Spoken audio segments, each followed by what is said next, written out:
नमस्कार दोस्तों, मैं शौर्यपुरी, सहायक आचार्य, राजकीय महाविद्यालय घोड़ा। आज के इस वीडियो में हम अर्थशास्त्र के बारे में पढ़ेंगे। अर्थशास्त्र इकोनॉमिक्स क्या होता है, उसकी डेफिनेशन क्या है, उसका विकास, उसका उद्भव किस प्रकार हुआ है, इसका अध्ययन हम आज इस वीडियो में करेंगे। जो अर्थशास्त्र के जो विद्यार्थी हैं उनके लिए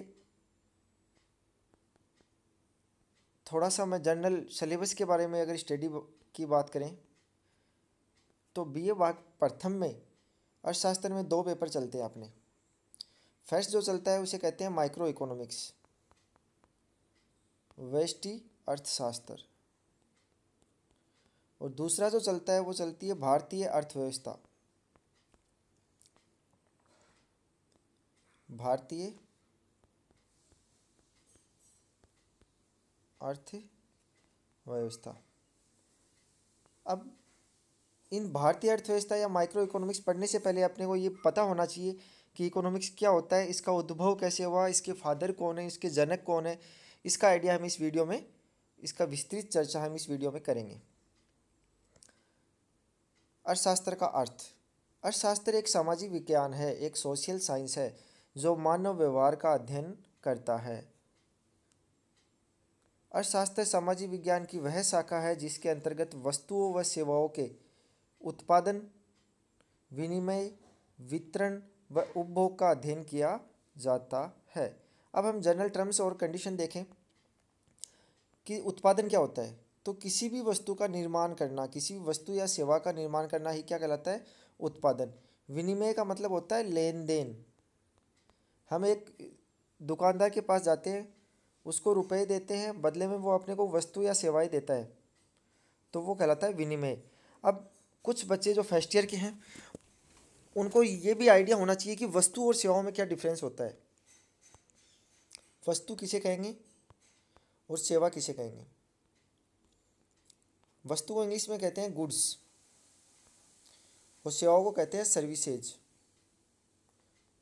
जो जिनको अपन देख और छू सकते हैं वो वस्तु कहलाती है। जैसे अपनी बुक, अपना मोबाइल, अपना बैग, जिसको अपन देख भी सकते हैं और छू भी सकते हैं। ऐसी कोई भी सामग्री जिसको देखा और छुआ जा सकता है वो वस्तु कहलाती है।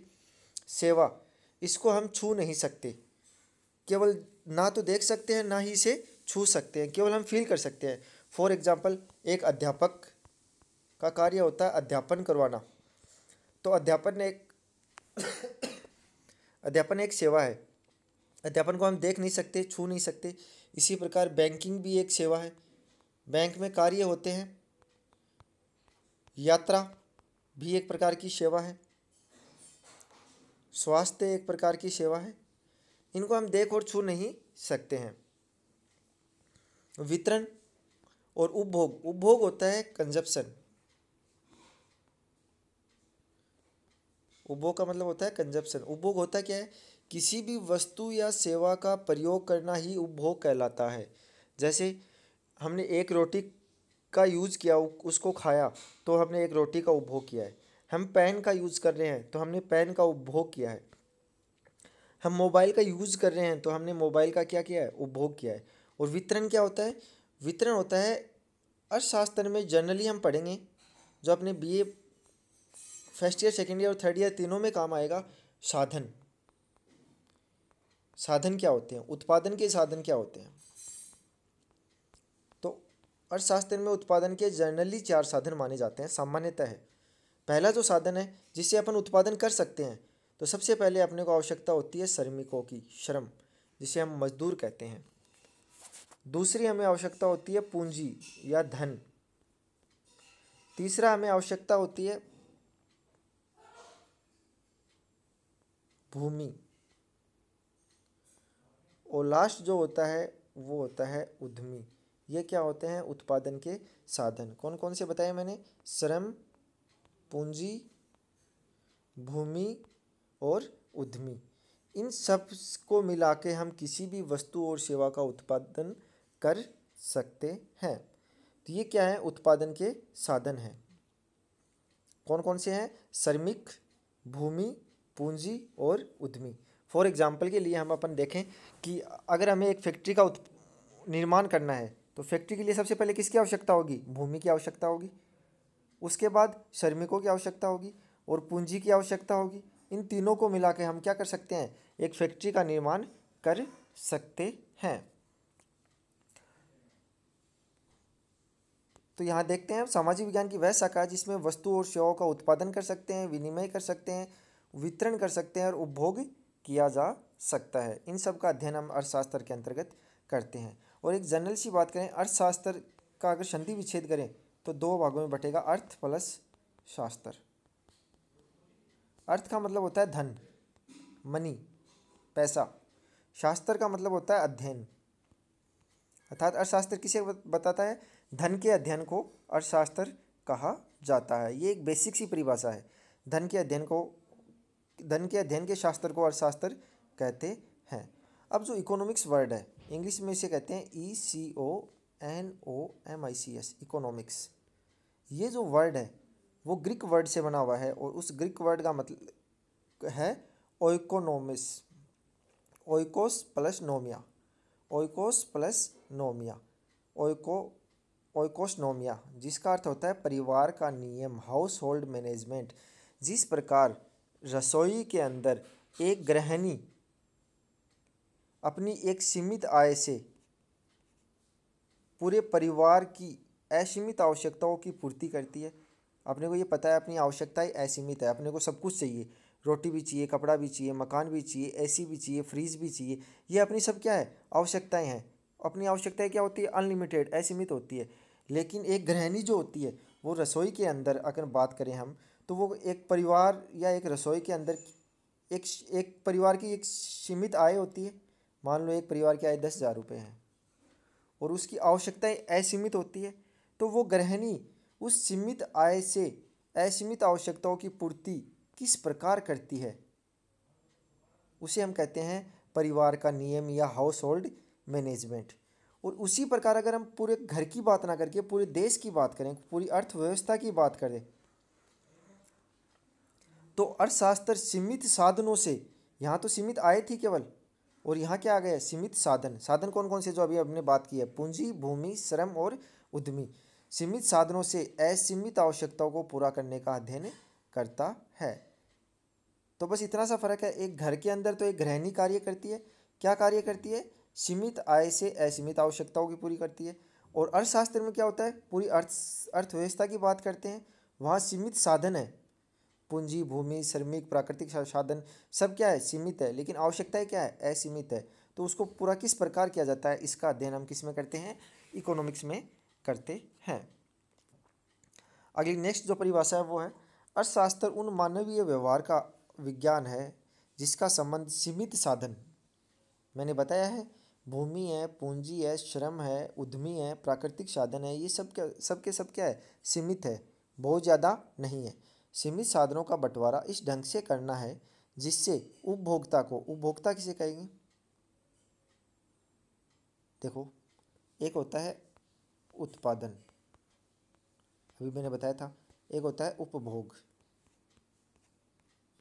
जैसे अध्यापन करने वाले को अध्यापक कहते हैं, उसी प्रकार उत्पादन करने वाले को क्या कहेंगे? उत्पादक कहेंगे। और उपभोग करने वाले को हम क्या कहेंगे? उपभोक्ता कहते हैं। जिससे उपभोक्ता अपनी संतुष्टि को क्या कर सके? अधिकतम कर सके। उत्पादक अपने लाभ को अधिकतम कर सके। समाज अपने सामाजिक कल्याण को अधिकतम कर सके। हम इसमें तीनों बात ले रहे हैं। पहला, उपभोक्ता क्या कर सके? उपभोक्ता वस्तु और सेवाओं का उपभोग करेगा। उपभोग करने से उसे क्या मिलेगी? संतुष्टि मिलेगी। तो अर्थशास्त्र कहता है कि उपभोक्ता तो संतुष्टि को अधिकतम कर सके, उत्पादक क्या करेगा? उत्पादन करेगा, उत्पादन से उसे क्या मिलेगा? लाभ मिलेगा। तो अर्थशास्त्र क्या कहता है? उत्पादक अपने लाभ को अधिकतम कर सके, समाज अपने सामाजिक कल्याण को अधिकतम कर सके, वो क्या कहलाती है? अर्थशास्त्र कहलाती है। अब इसकी जनरल परिभाषाओं पे चर्चा कर लेते हैं अपन। वैसे अर्थशास्त्र की कोई विशेष परिभाषा, स्पेसिफिक परिभाषा दी नहीं गई है। अलग अलग अर्थशास्त्रियों के द्वारा अलग अलग समय पे अलग अलग परिभाषाएं दी गई है। परिभाषा के द्वारा संबंधित विषय की विषय सामग्री, प्रकृति या क्षेत्र के बारे में ज्ञान प्राप्त होता है। अर्थशास्त्र एक निश्चित परिभाषा देना संभव नहीं है। समय पर विभिन्न अर्थशास्त्रियों ने अर्थशास्त्र की अलग अलग परिभाषाएं दी हैं और प्रत्येक अर्थशास्त्री ने परिस्थिति के अनुसार अर्थशास्त्र को परिभाषित किया है। लेकिन जनरली हम अर्थशास्त्र को की परिभाषाओं को 4 भागों में बांटते हैं। ये डेफिनेशन ऑफ इकोनॉमिक्स, अर्थशास्त्र की कौन कौन से वो 4 भाग हैं।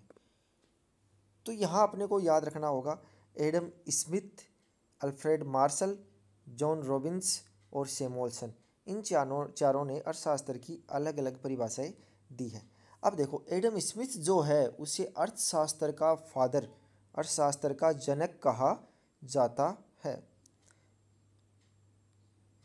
वेल्थ डेफिनेशन, वेल्थ होता है धन, जिसने धन पे बल दिया कि अर्थशास्त्र क्या है, केवल धन का विज्ञान है, केवल धन का अध्ययन है।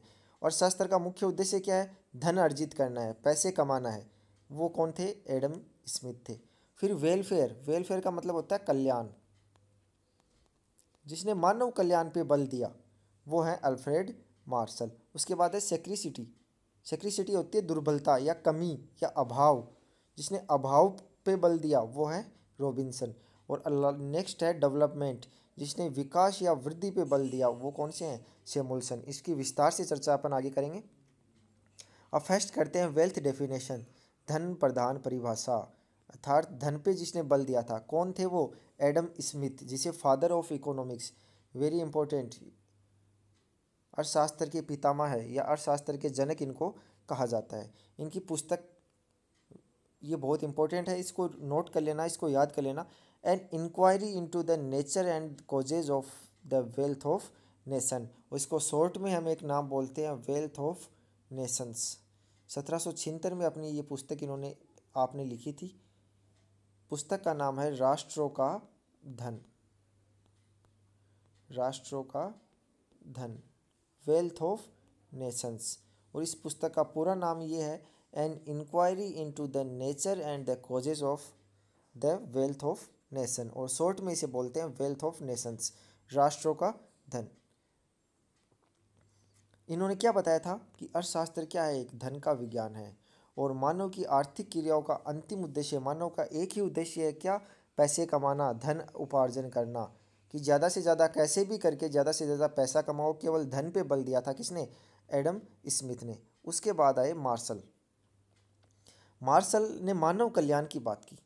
उन्होंने क्या कहा था कि उन्होंने जो कहा था उससे पहले अपन देखते हैं 2 चीज़ें होती है, एक तो होता है साधन,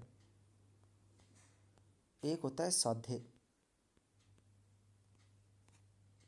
फॉर एग्जाम्पल, अपने को घोड़ा से झुंझुनू जाना है, तो अपना जो लक्ष्य है वो क्या हो गया, झुंझुनू जाना, अपना लक्ष्य या साध्य, लक्ष्य को ही दूसरा नाम होता है साध्य। अपना जो टारगेट है वो साध्य क्या है, झुंझुनू जाना है। साधन क्या रहेगा, कुछ भी साधन हो सकता है, अपन बाइक से जा सकते हैं, अपन गाड़ी से जा सकते हैं, अपन पैदल जा सकते हैं। तो मार्शल ने क्या कहा था कि अर्थशास्त्र में साधन तो क्या है, धन है, जो पैसा है वो तो केवल एक साधन मात्र है। एक्चुअल में अपना जो साध्य है, अपना जो लक्ष्य है वो क्या है, मानव कल्याण है। क्या है, मानव का कल्याण। तो इन्होंने क्या कहा था कि अगर मानव कल्याण करना है तो हमें किसकी आवश्यकता पड़ेगी, साधनों की आवश्यकता पड़ेगी, और वो साधन कौन है, धन है। अगर हमें झुंझुनू जाना है, अपना लक्ष्य क्या है, झुंझुनू जाना, उसके लिए अपन साधन कोई भी यूज कर सकते हैं। इसी प्रकार अगर अपना लक्ष्य मानव कल्याण है तो उसके लिए साधन तो क्या होगा, धन होगा, और एक्चुअल में जो अंतिम अपना लक्ष्य है वो क्या होगा, मानव का कल्याण करना। इन्होंने अपनी एक पुस्तक लिखी थी प्रिंसिपल ऑफ इकोनॉमिक्स, अर्थशास्त्र के सिद्धांत, 1890 ईस्वी में। ये ध्यान रखना, जो एडम स्मिथ की जो पुस्तक थी वो आई थी 1776 ईस्वी में, वेल्थ ऑफ नेशंस। इनकी जो पुस्तक है वो आई है 1890 में, प्रिंसिपल ऑफ इकोनॉमिक्स, अर्थशास्त्र के सिद्धांत। इन्होंने क्या कहा है कि धन साध्य नहीं है, धन साध्य नहीं है, बल्कि क्या है, केवल साधन मात्र है। साध्य तो क्या है, मानव कल्याण है। इन्होंने कहा था कि जो मुख्य उद्देश्य होता है अर्थशास्त्र का वो होता है मनुष्य का कल्याण करना। वो किसी भी तरीके से किया जा सकता है। मार्शल के अनुसार अर्थशास्त्र एक तरफ तो धन का अध्ययन है और दूसरी तरफ इससे भी अधिक महत्वपूर्ण मनुष्य के अध्ययन का एक भाग होता है। उन्होंने मनुष्य के व्यवहार का अध्ययन किया, उन्होंने मनुष्य के कल्याण पे बल दिया था। तीसरी जो परिभाषा आती है वो आती है सेक्रिसिटी बेस्ड डेफिनेशन, दुर्बलता प्रधान परिभाषा। तो इसका मैंने शुरू में भी आपको बताया है। जो भी अर्थशास्त्र में साधन है, उत्पादन के साधन कौन कौन से बताए थे, एक बार फिर से रिपीट कर रहा हूँ। पहला श्रमिक, श्रम, मजदूर जिसे बोलते हैं। दूसरा पूंजी, कैपिटल, धन जिसको बोलते हैं। तीसरा भूमि, जिसको लैंड बोलते हैं, LAND भूमि। और चौथा उद्यमी। ये उद्यमी क्या होता है ये मैं नेक्स्ट वीडियो में आपको बताऊंगा। तो ये जो साधन है वो क्या है, शुरू में बात की थी, वो सीमित है, असीमित नहीं है।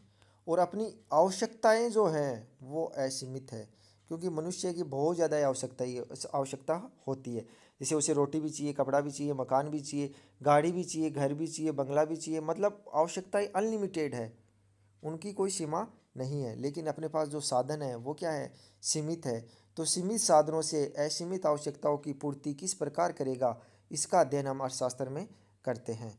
तो लॉर्ड रॉबिन्स ने क्या कहा था 1932 में, एक पुस्तक जिसका नाम था an essay on the nature and significance of economic science. उनके अनुसार अर्थशास्त्र वह विज्ञान है जो मानव व्यवहार का अध्ययन साध्यों व वैकल्पिक उपयोग वाले सीमित साधनों के संबंध में करता है।